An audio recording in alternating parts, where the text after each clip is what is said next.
What you're about to hear, I believe, are complete lies about the Sydney protest and how many people got last weekend.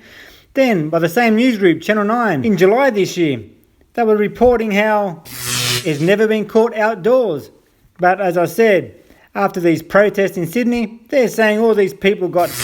What a lot of shit. I'd love them to actually have to prove that. Anyway, listen to this crap. Oh yeah, but look at the thumbs up. 1,100. 1-1. Just happens to be another one of those Freemason Illuminati numbers. More bullshit. Anti-pandemic bill protesters who attended rallies in the city in recent weeks have tested positive for COVID.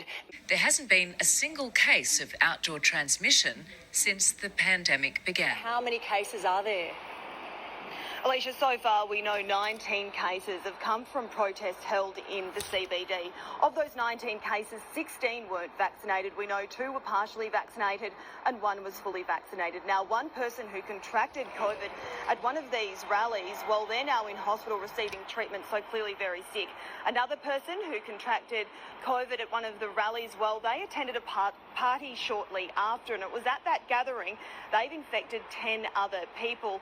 But tonight the concern is what this all means. There are concerns that these protests will lead to super spreading events. But when you look at the science, there has not been one case in New South Wales, even Australia, where someone has caught the virus outdoors. Certainly very likely we'll see more cases come from these demonstrations.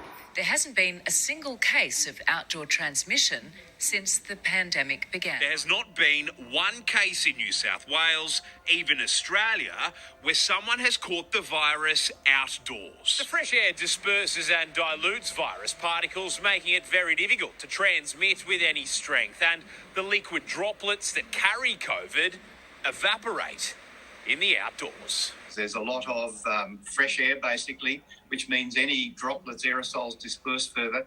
But also there's protective factors in air, everything from ozone to hydrogen peroxides.